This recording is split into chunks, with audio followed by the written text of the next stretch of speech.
Hi అండి, నమస్తే. Welcome to our channel. ఇవాల్టి వీడియోలో ఎంతో సాఫ్ట్గా అండ్ టేస్టీగా ఉండే ఇడ్లీ రైస్తో ఇడ్లీని చేసి చూపించబోతున్నానండి. దానితో పాటుగా ఒక మంచి చట్నీ రెసిపీని కూడా చేసి చూపిస్తాను. మామూలుగా అయితే మనం ఇడ్లీ రవ్వతో చేసుకుంటూ ఉంటాం కదా, కానీ కొన్ని చోట్ల ఇలా ఇడ్లీ రైస్తో ఇడ్లీలు చేసుకుంటారు. చాలా సాఫ్ట్గా స్పాంజీగా వస్తాయండి. అలాగే తినడానికి కూడా చాలా బాగుంటాయి. ముందుగా ఇడ్లీ బ్యాటర్ చేసుకోవడానికి ఒక బౌల్లోకి 1 కప్పు మినపగుళ్ళని కానీ లేదా మినపప్పుని కానీ యాడ్ చేసుకోండి. ఇప్పుడు వాటర్తో ఈ మినపగుళ్ళని 2-3 సార్లు బాగా కడగండి. ఇలా కడిగిన పప్పులో నిండుగా నీళ్లు పోసుకొని పక్కన పెట్టుకోవాలి. అలాగే మరొక బౌల్ తీసుకొని అందులో 2 కప్పుల ఉప్పుడు బియ్యం అంటే ఇడ్లీ రైస్ని యాడ్ చేసుకోండి. ఈ రైస్ మనకి సూపర్ మార్కెట్లో ఈజీగా దొరికేస్తాయండి. ఇప్పుడు దీనిలో వాటర్ పోసుకొని 2-3 సార్లు బాగా కడిగి తీసుకోవాలి. 1 కప్పు మినపగుళ్ళకి 2 కప్పులు రైస్ తీసుకుంటే కరెక్ట్గా సరిపోతుందండి. అంటే 1:2 తీసుకోవాలి. ఇప్పుడు దీనిలో నీళ్లు పోసుకొని ఈ పప్పు బియ్యం రెండింటిని కూడా 7-8 గంటల పాటు నానబెట్టుకోవాలి. ఇలా 8 గంటల పాటు బాగా నానిన తర్వాత చూడండి, బియ్యం పప్పు కూడా చక్కగా నానాయి. ఒకసారి వీటిని శుభ్రంగా కడిగిన తర్వాత మిక్సీ జార్ తీసుకొని అందులో మినపప్పుని యాడ్ చేసుకోండి. ఇప్పుడు దీనిలో కొద్దిగా వాటర్ పోసుకొని ఎంత మెత్తగా వీలైతే అంత మెత్తగా గ్రైండ్ చేసుకోవాలి. మీరు గ్రైండర్లో వేసుకున్నారంటే పప్పు బియ్యం కలిపి ఒకేసారి గ్రైండ్ చేసుకోవచ్చు. నేను మిక్సీ జార్లో వేసుకుంటున్నాను కాబట్టి 2 సపరేట్గా గ్రైండ్ చేసుకుంటున్నాను. చూడండి, ఇలా మెత్తగా బ్లెండ్ చేసుకొని ఒక బౌల్లోకి ట్రాన్స్ఫర్ చేసుకోండి. అలాగే ఇప్పుడు బియ్యం కూడా యాడ్ చేసుకోండి. మిక్సీ జార్లోకి సరిపడినంత బియ్యాన్ని యాడ్ చేసుకోవాలి. తర్వాత దీనిలోకి 2 టీ స్పూన్ల అటుకులు తీసుకొని కొద్దిగా వాటర్ పోసుకొని ముందుగానే ఒక 10 నిమిషాల ముందు పెట్టుకోండి. ఇలా నానబెట్టిన అటుకులు యాడ్ చేయడం వల్ల ఇడ్లీలు చాలా సాఫ్ట్గా వస్తాయి.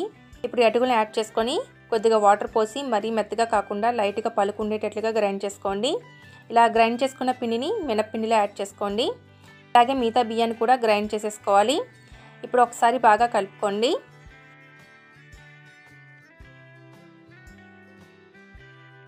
ఈ విధంగా బాగా కలిపిన తర్వాత మూత పెట్టి 6-8 గంటల పాటు బాగా నానబెట్టాలి. మరీ ఎక్కువసేపు నానబెడితే పిండి పులిసిపోతుందండి. చూడండి, ఇలా 8 గంటల పాటు నానిన తర్వాత పిండి చక్కగా పులిసింది. ఈ విధంగా ఫర్మెంటేషన్ అయ్యి ఉండాలి. అప్పుడు ఇడ్లీలు చాలా సాఫ్ట్గా స్పాంజీగా వస్తాయి.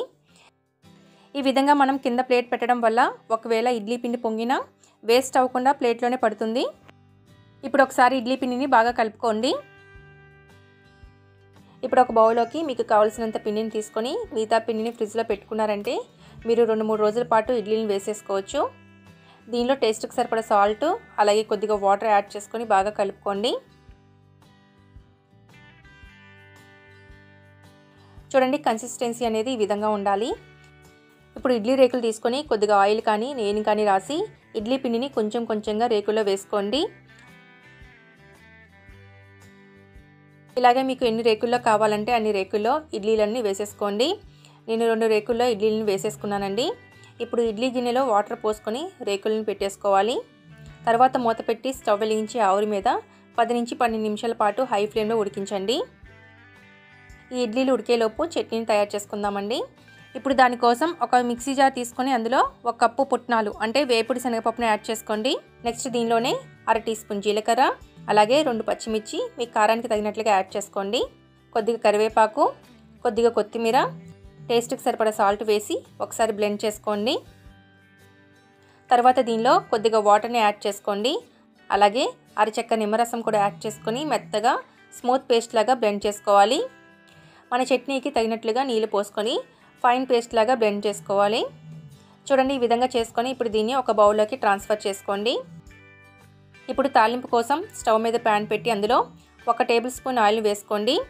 ఆయిల్ హీట్ అయిన తర్వాత దీనిలో 1/2 టీ స్పూన్ సాయి మినపప్పు, 1/4 టీ స్పూన్ జీలకర్ర, 1/2 టీ స్పూన్ ఆవాలు, 1 ఎండుమిర్చి, కొద్దిగా కరివేపాకు వేసి దోరగా వేగించండి. ఈ విధంగా తాలింపు వేగిన తర్వాత స్టవ్ను ఆఫ్ చేసి దీన్ని చట్నీలో యాడ్ చేసుకోండి. అంతేనండి, ఎంతో టేస్టీగా ఉండే చట్నీ రెడీ అయిపోయింది. దీన్ని పక్కన పెట్టేసుకుందాం. చూడండి, ఈ లోపు ఇడ్లీలు కూడా చక్కగా కుక్ అయిపోయాయి. ఇప్పుడు వీటిని తీసుకొని ఒక 2-3 నిమిషాల పాటు అలా వదిలేయండి.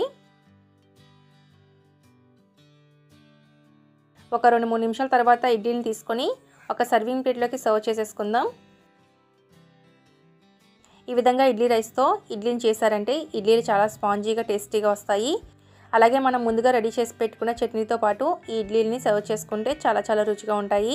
ఈసారి ఈ స్టైల్లో ఇడ్లీ అలాగే చట్నీని ట్రై చేసి చూడండి, చాలా బాగుంటాయి. అలాగే ఎలా వచ్చాయి అనేది కూడా కామెంట్లో తెలపండి. ఈ వీడియో కనుక నచ్చినట్లయితే లైక్ చేయండి, షేర్ చేయండి. ఇలాంటి మరిన్ని టేస్ట్ అండ్ సింపుల్ రెసిపీస్ కోసం మన ఇల్లు మన ఛానల్ని సబ్స్క్రైబ్ చేసుకోండి. Thanks for watching.